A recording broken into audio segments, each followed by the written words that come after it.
Bienvenidos, Hare Krishna.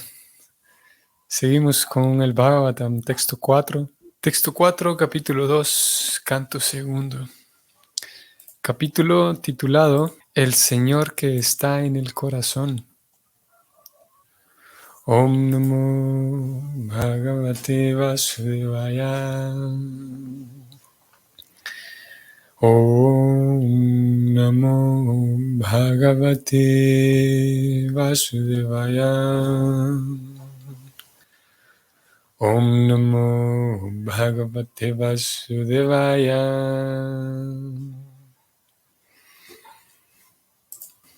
Satyam Kshitau Kim Kashipo Prayashair Bahau Swasiddhi Upavaranayikim Satyanjalau Kim Purudhana Patriam Dikbal Kaladau Satikim Dukulai. La traducción es la siguiente. Si hay mucha tierra llana en la que uno se pueda acostar, ¿qué necesidad hay de catres y camas? Si uno puede usar sus propios brazos, ¿qué necesidad hay de una almohada? Si uno puede usar las palmas de las manos, ¿qué necesidad hay de diferentes utensilios? Si hay mucho con qué cubrirse o cortezas de árboles, ¿qué necesidad hay de tener ropa? Vamos a leer directamente el significado y es el siguiente. Las necesidades que se tienen en la vida para la protección y la comodidad del cuerpo no se deben aumentar innecesariamente. La energía humana se malogra en una búsqueda tras esa felicidad ilusoria. Si uno puede acostarse en el suelo, entonces, ¿por qué tiene que esforzarse por conseguir un buen bastidor o un cojín blando para hacerlo?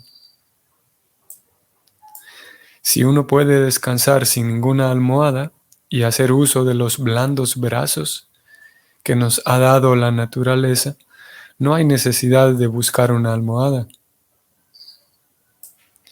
Si hacemos un estudio general de la vida de los animales, veremos que ellos no tienen la inteligencia para construir grandes casas, muebles y demás enseres domésticos.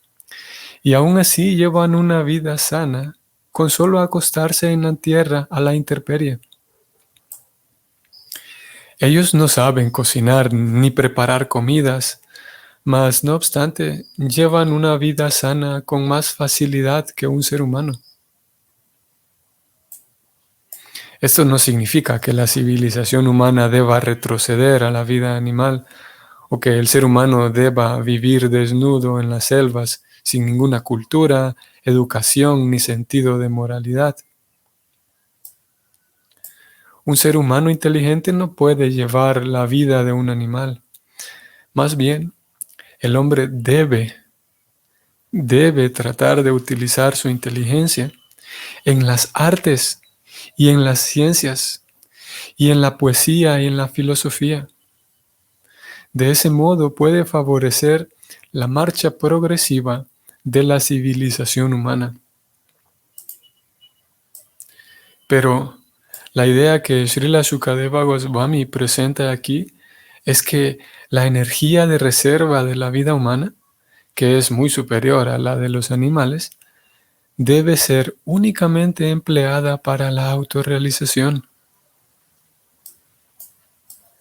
El adelanto de la civilización humana debe tener por meta que establezcamos la relación que tenemos con Dios y que ahora está perdida, cosa que no es posible lograr en ninguna otra forma de vida que no sea la humana.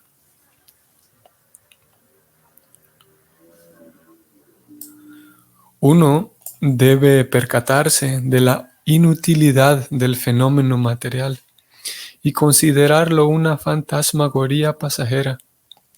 Y uno debe esforzarse por buscar una solución a los sufrimientos de la vida.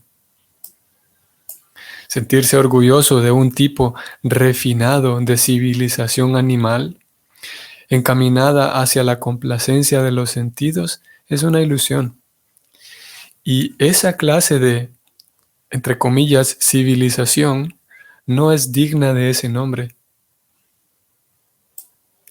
Mientras el ser humano busca esas actividades falsas, se encuentra en las garras de Maya o la ilusión. Los grandes sabios y santos de los días de antaño no vivían en residencias palaciegas bien amuebladas y dotadas de llamadas comodidades de la vida. Ellos solían vivir en chozas y en los bosques y solían sentarse en el suelo llano. Y aún así han dejado con toda perfección inmensos tesoros de elevado conocimiento. Srila Rupa Goswami y Srila Sanatan Goswami eran importantes ministros de Estado, pero pudieron dejar tras de sí gran cantidad de escritos acerca del conocimiento trascendental, mientras residían una sola noche bajo el mismo árbol. Ellos no vivían ni siquiera por 2 noches bajo el mismo árbol, y ni qué hablar de que lo hicieran en cuartos bien amueblados y dotados de comodidades modernas. Y aún así, pudieron darnos importantísimas escrituras acerca de la autorrealización. Las llamadas comodidades de la vida no son en realidad una ayuda para la civilización progresiva. Por el contrario, van en detrimento de esa vida progresiva. En el sistema de Sanatan Dharma, o sistema de 4 divisiones de vida social y 4 órdenes de comprensión progresiva, hay muchas oportunidades y suficientes indicaciones para una feliz conclusión de la vida progresiva. Y en ese sistema se aconseja a los seguidores sinceros que acepten una vida de renunciación voluntaria, con el fin de alcanzar la meta que se desea en la vida. Si uno no está acostumbrado desde el principio a ceñirse a una vida de renunciación y abnegación personal, debe tratar de acostumbrarse en una etapa posterior de la vida, tal como lo recomienda Srila Shukadeva Goswami, y eso le ayudará a lograr el éxito deseado. Fin del significado. Yo considero que este tema es muy importante. Por esa razón volvimos a este tema, a este verso 4, y el verso 5 todavía nos mantendrá en el mismo tema. Lo considero importante porque es de carácter práctico, de cómo conducimos nuestra propia vida devocional. Sí, nuestro intento por conducir nuestra vida de acuerdo con el Bhakti. Y porque hay muchas cosas de carácter práctico que, por ser a veces muy individuales de cada persona, no tienen una respuesta universal. Hay respuestas, sí, hay temas que son de respuesta universal. Estas respuestas no universales en ocasiones da la impresión de que son temas muy poco dialogados. Entonces en ocasiones estamos ahí como a la deriva, como se vuelve un tema un tanto muy diluido, muy poco hablado. Y por ser temas que no tienen una respuesta universal, cuando incluso se habla de ellos, a veces también da la impresión de que no quedamos en nada. Mi intento aquí en hablar de esto, es simplemente tratar de generar una reflexión. Mi objetivo no es dar la respuesta, porque como acabo de decir, no hay una respuesta universal. Entonces, como decía ayer también, este verso y el siguiente no es una prescripción. No es que el Bhakti diga, bueno, están prohibidas las almohadas, como acabamos de leer. No es que el Bhakti diga, bueno, tire todas las almohadas de su casa porque para servir al Señor uno tiene que dormir sobre sus propios brazos. Aquí se presenta estos 2 versos por si alguna persona objeta que, bueno, ¿cómo es posible dedicarse a Dios? Simplemente no se puede, porque yo tengo tantas em, tantas responsabilidades, ¿cómo me voy a mantener a mí mismo? Y lo cierto es que, como vamos a leer en el verso de ayer, se nos pregunta, ¿acaso Dios va a dejar abandonada a una persona que se, se, se atreve a entregarse a Él? No es posible. Así que, y para reforzar esa idea, entonces aquí Prabhupada en su comentario describe que hay personas en el pasado que ya lo hicieron y no quedaron abandonadas por Dios. Hay personas que sin duda no, no necesitaron nada de esto, que sin duda vivieron en ese principio de renuncia. Y él aquí menciona los casos de dos de nuestros grandes acharyas, dos de nuestros grandes referentes que vivieron por aquí del año 1500, alrededor del año 1500, personas que estuvieron en contacto directo con Krishna cuando apareció como Chaitanya. Y ellos son los Goswamis, aquí aparecieron sus nombres, voy a subrayarlos. Y Prabhupada escribe aquí que Srila Rupa Goswami y Srila Sanatan Goswami, ellos dos, como digo, son maestros muy referentes, tanto así que Prabhupada se describe a sí mismo y por lo tanto describe a su escuela, o sea, nosotros que estudiamos en la escuela de Prabhupada, él lo llama Rupanugas, refiriéndose a que somos seguidores de Rupa, esta persona, Rupa Goswami. Y seguidores de Rupa significa que seguimos las instrucciones y los lineamientos dados por él y su hermano también, Sanatana. Tan, tan relevantes son estas dos personas para nosotros, o para esta escuela al menos. ¿Y qué sucede con ellos brevemente? Para relatarlo brevemente, aquí Prabhupada también da un par de datos, y es que ellos trabajaban para el gobierno, y en ese tiempo trabajar para el gobierno era una cosa, hoy también, ¿no?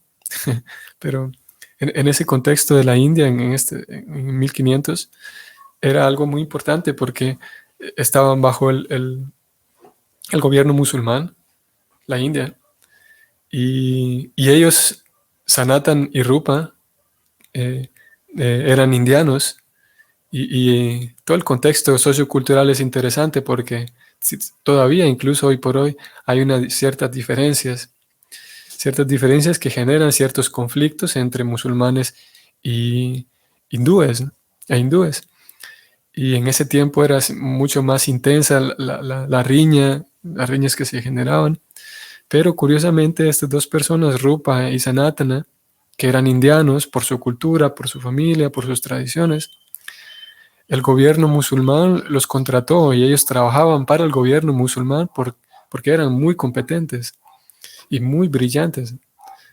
Pero curiosamente, después de conocer a Chaitanya, ellos dos, esto sucedió con otras personas también, este fenómeno de que después de conocer a Chaitanya, quedaron completamente cautivados, no solamente por cómo cantaba o por cómo se veía Chaitanya,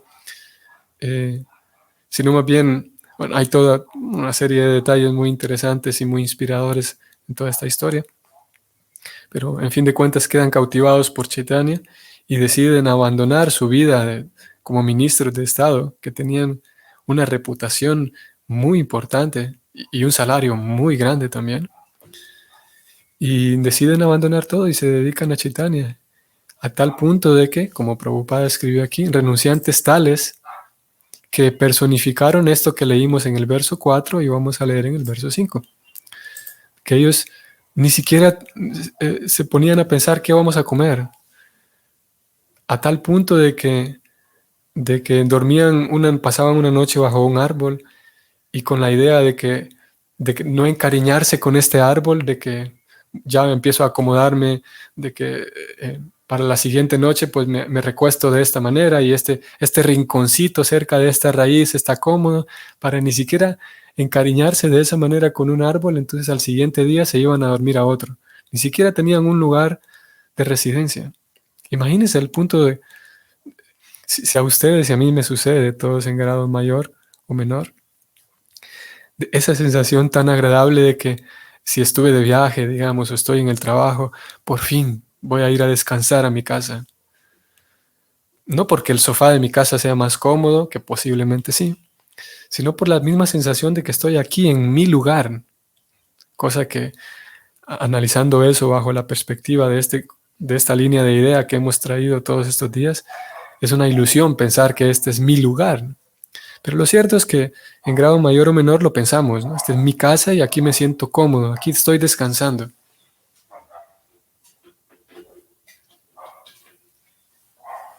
Todos sabemos esa sensación, la conocemos.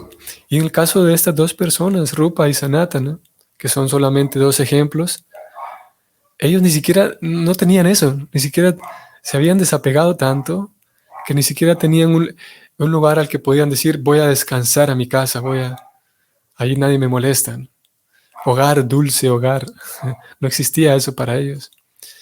Y, por ejemplo, se describe, Prabhupada en otras ocasiones describe que ellos comían un día sí, un día no. Y el día que comían, bebían un poquito de leche o no sé qué otras cosas bebían. Pero lo que bebían no eran 2 litros, ni siquiera ni 1 litro, sino un medio litro de leche o no sé qué otra. Parece ser que era leche. Y eso era lo que comían el día que comían. Por lo tanto, ellos son solamente dos ejemplos de cómo personas realmente pudieron vivir sin necesidad de aquellos enseres que nosotros hoy por hoy consideramos necesarios y que nos hemos acostumbrado ya nuestra vida entera a que son necesarios. Entonces sí se puede, sí hay ejemplos, y no solamente de que se puede, sino de que, como Prabhupada escribió aquí, estas dos personas, Rupa y Sanatan, no es que eran salvajes y brutos como animales, sino todo lo contrario. Heredaron una cantidad tan, por un lado, grande, escritores prolíficos, todo este grupo de Goswamis, este grupo de renunciantes, que ellos eran 6, escritores prolíficos, muy profundos, por lo tanto, muy respetados donde vivían. Así que no quiere decir de que esa vida de renuncia, en esa vida de renuncia la persona se vuelve inútil. Eso entonces es el ejemplo de que sí se puede, de que es mentira de que Dios va a dejar abandonada a una persona. Ahora, en nuestro caso, retomo la idea anterior, el Bhagavatam no nos dice que, no nos obliga y nos pide que todos nos volvamos renunciantes de esa categoría, pero sí nos indica y nos alerta de que hay ciertas cosas que en exceso, ciertas, vamos a decirlo así, placeres, creo que Prabhupada lo habló aquí, como placeres, vamos a ver. No habló de la complacencia nada más, la excesiva complacencia de los sentidos, que en otras palabras, dicho de otra manera, es simplemente el vivir buscando placeres, estímulos. El Bhakti nos dice, mire, usted no tiene la necesidad, no es necesario que se vuelva un renunciante como estos dos Goswamis que acabamos de leer, no, pero cuidado, preste atención a que usted en su propia vida no esté esforzándose demasiado por simplemente andar persiguiendo placeres. Cuídese de eso. Si tiene una almohada, bueno, está bien, úsela. Es lo que nos diría el Bhakti. Pero cuidado, no llega al punto de esforzarse demasiado simplemente andar buscando placeres que en fin de cuentas son innecesarios. Entonces nosotros podríamos decirle al Bhakti, ajá, pero yo tengo ciertas necesidades. ¿Cómo voy a hacer si se me pide que sea un renunciante? ¿Y cómo voy a renunciar a mis necesidades? El Bhakti nos diría que, subrayo y leo, las necesidades que se tienen en la vida no se deben aumentar innecesariamente. Sí, por supuesto que observe y satisfaga sus necesidades de protección, sus necesidades de comodidad, incluso sí, es necesario. El Bhakti nos dice, cuidado, no vaya a sacar conclusiones rápido y pensar que le estamos pidiendo que lleve una vida incómoda para ser devoto, no. Se nos diría que sí, es necesario que usted lleve una vida que proteja su propia vida, que tenga ciertas comodidades, pero atento, alerta, que esas comodidades no se aumenten innecesariamente, porque es muy fácil, es muy Es muy fácil quedar enamorado por los placeres. Eso es algo tan natural. Entonces, requiere una observación propia de cada individuo para determinar cuánta es, en qué medida esa comodidad es necesaria para mí, porque para todos la medida será diferente. Y posiblemente si yo presto atención, y obviamente para eso tenemos la ayuda de Krishna. Krishna, el corazón, está para ayudarnos.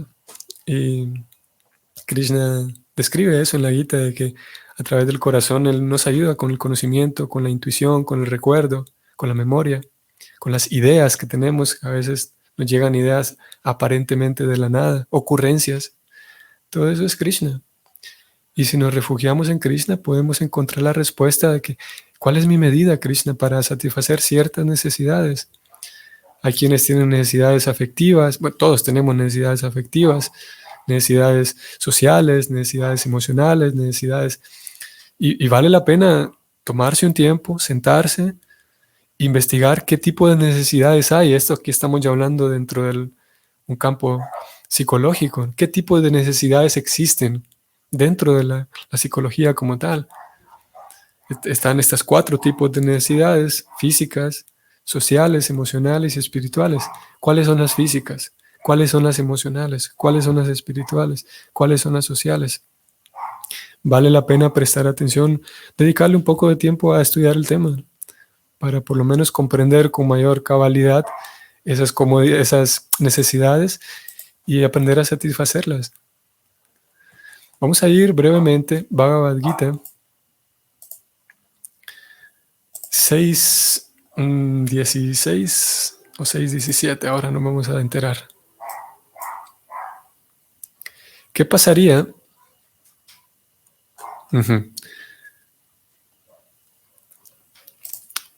Vamos a ver, 6:15, Krishna dice lo siguiente: practicando un control constante del cuerpo, de la mente y las actividades, el místico trascendentalista, o sea, nosotros, el devoto, con la mente regulada, llega al reino de Dios. Aquí encontramos como decíamos hace unos días, Prabhupada nos indicaba que estos libros, tanto la Gita como el Bhagavatam, son interdependientes, y vemos esa siempre, la transversalidad. Siempre encontramos la esencia de cada uno de estos 2 libros es el Bhakti, y vemos como el Bhakti es transversal a los dos. Aquí encontramos el mismo punto. Krishna dice, practicando un control constante del cuerpo. En el verso del Bhagavatam de hoy se hablaba de controlar el cuerpo, controlar las necesidades, ¿no? Aprender a identificar las necesidades en mi vida y satisfacerlas, ¿no? Y Krishna dice que si uno lleva una vida controlada, una vida regulada, entonces uno llega al reino de Dios. Alguien podría decir, bueno, yo ya leí los versos del Bhagavatam 4 y 5, estoy dispuesto a hacer eso mismo.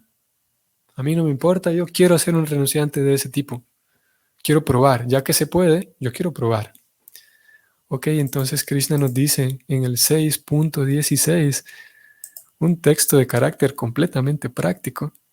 Krishna dice, Arjuna, no hay posibilidad de convertirse en yogi, nosotros hacemos bhakti yoga, si se come demasiado o si se come muy poco.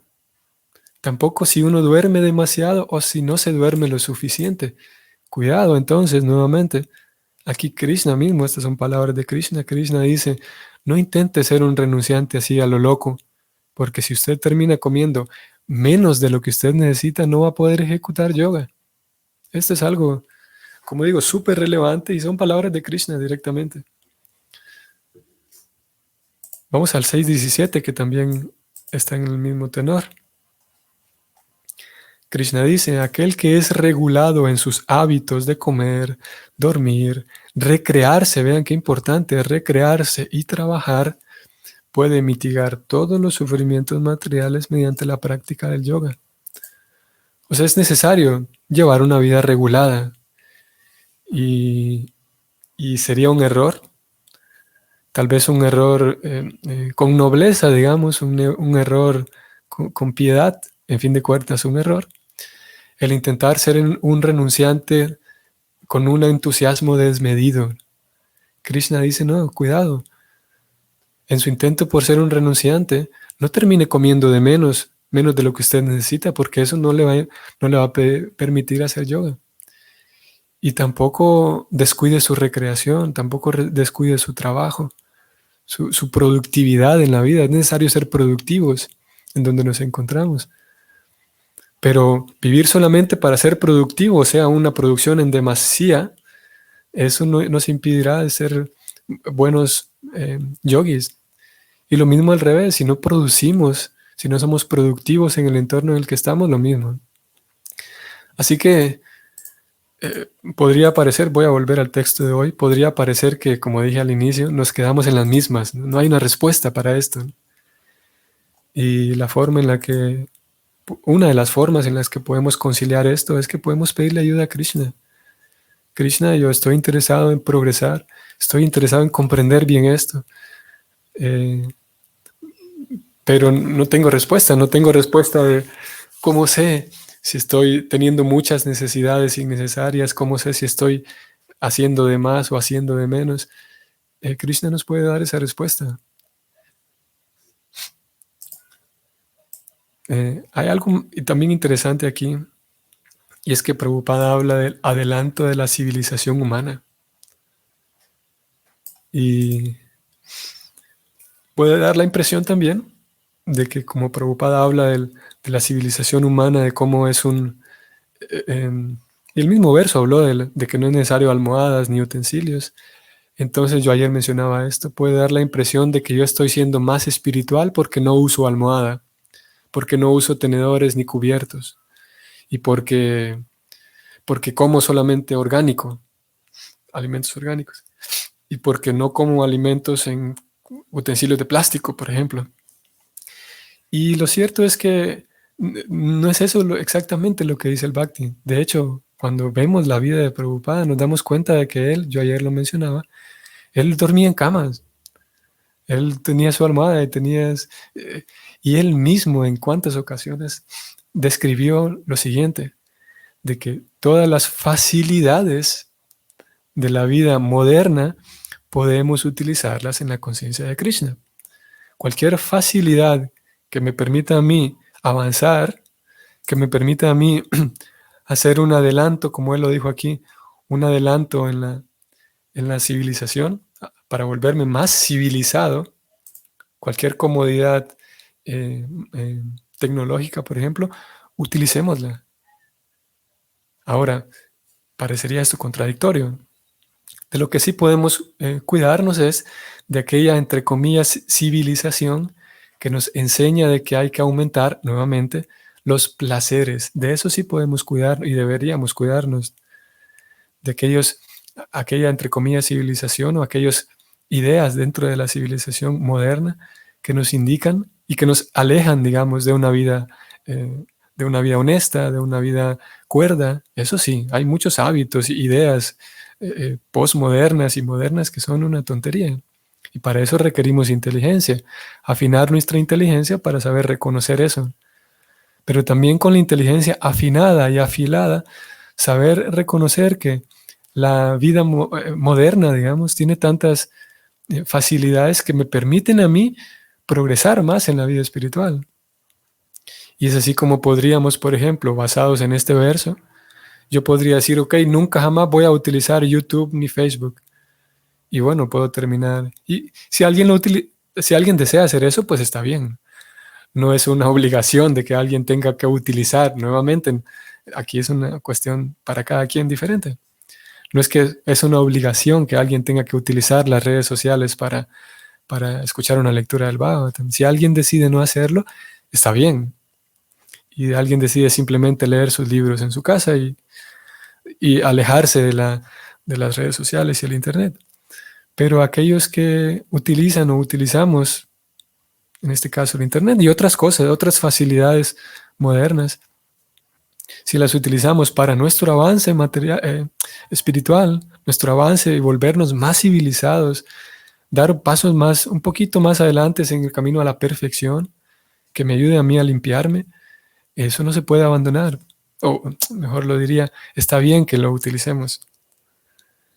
A veces, de estos dos grupos de personas, de los devotos que utilizan las cosas modernas para progresar en la vida espiritual y los que deciden no utilizarlas, hay ocasiones en donde los dos grupos señalan al otro. Ah, porque mírenlos a ellos, no utilizan esto. Y el otro grupo dice, ah, ellos están mal porque utilizan lo de la vida moderna y Prabhupada dijo que la vida moderna es demoníaca. Y nuevamente, como lo decimos en este programa de Bhagavatam cada tanto, cada persona deberá observar sus motivaciones, observar su propia vida. Y si le está funcionando, pues adelante. Y no hay muchas razones lógicas que nos empujen a criticar a otro, porque aquel debería hacerlo como yo lo hago. En este caso, Prabhupada, y mañana también seguiremos con el tema, Prabhupada describió que podemos utilizar todo para la conciencia de Krishna, podemos utilizar aviones, barcos, todo lo de la vida moderna que nos permita progresar y al mismo tiempo cuidarnos de la vida moderna y postmoderna que nos distraen, que son nocivas, cosas que realmente son nocivas, a veces ideas que son nocivas. Mañana seguiremos con el tema porque generalmente cuando Prabhupada señalaba a Occidente como algo, eh, eh, como un ambiente desfavorable para las personas, generalmente Prabhupada señalaba a Occidente en cuanto a las costumbres que tiene Occidente, en cuanto a las ideas que tiene Occidente, pero no en cuanto a la tecnología que tiene Occidente, que es un punto también importante, que creo que lo dejaremos para mañana porque el tiempo nos ha llegado ya. Prabhupada señala como una civilización atea y demoníaca las ideas, las filosofías que se gestan en Occidente, no necesariamente la tecnología, no necesariamente el conocimiento técnico de la vida en Occidente. Incluso llegó al punto de escribir de que si Occidente y Oriente se unieran, Occidente con su adelanto científico y Oriente con su visión espiritual, podrían avanzar muy bien, él decía.